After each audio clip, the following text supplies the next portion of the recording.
Today I'm going to show you how to make these really easy baked bacon cheeseburgers. Okay, so what you're going to need is about a pound, I've got 500 grams here of a lean ground beef, half a tablespoon of Worcestershire sauce, half a teaspoon of salt, half a teaspoon of garlic powder, half a teaspoon of onion powder, half a teaspoon of black pepper, 1/4 teaspoon of ground mustard, and 1/4 teaspoon of paprika. I'm using a smoked paprika, but any kind's fine. Then you also need 4 slices of your favorite cheese. I've also got 4 slices of bacon over here. Okay, you're also going to need a mixing bowl, an 8x8 or a 9x9 square pan. I've just lined this with foil for easy cleanup, and then a baking sheet lined with parchment paper or baking paper for the bacon.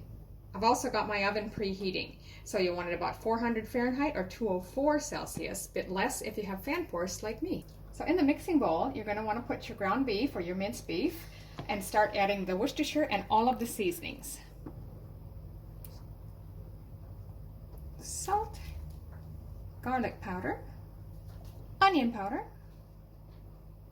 black pepper, ground mustard, and that smoked paprika. Now you just want to get your clean hands in there and mix it well until all the seasoning is well blended throughout the meat. You don't want to overdo it, but just make sure you don't have patches of seasoning all in one spot.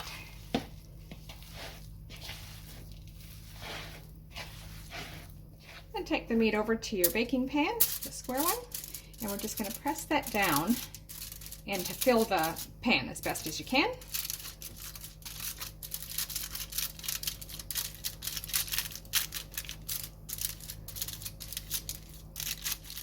All the way out to the corners, if you can get it that far. If you have a little bit, like your pan's a bit larger and you've got a little bit of an edge around it, that's fine, but just try to get it to the edges if you can.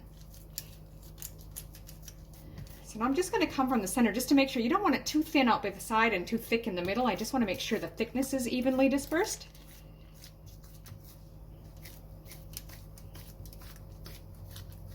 So we'll just lay our bacon out on here. Now you can use as much as will fit on your pan. You can even have it closely touching because it would shrink, but you probably don't want to overlap it because they might stick together.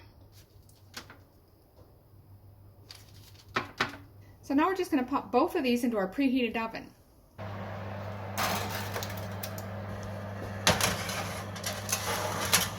Okay, so that's been 18 minutes. I'm going to carefully pull this out because there's likely to be grease in there.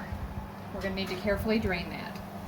Now the original recipe just says to lay out your cheese squares now, but as you can see the meat did shrink a bit and the cheeses are going to overlap, so I may just cut them first. Otherwise you can choose to lay the cheese on now and cut them apart afterwards. So I'm just going to cut these into 4 burgers. And that way you can also check that they're done inside to your liking. And now I'm just going to lay the cheese on top of each one.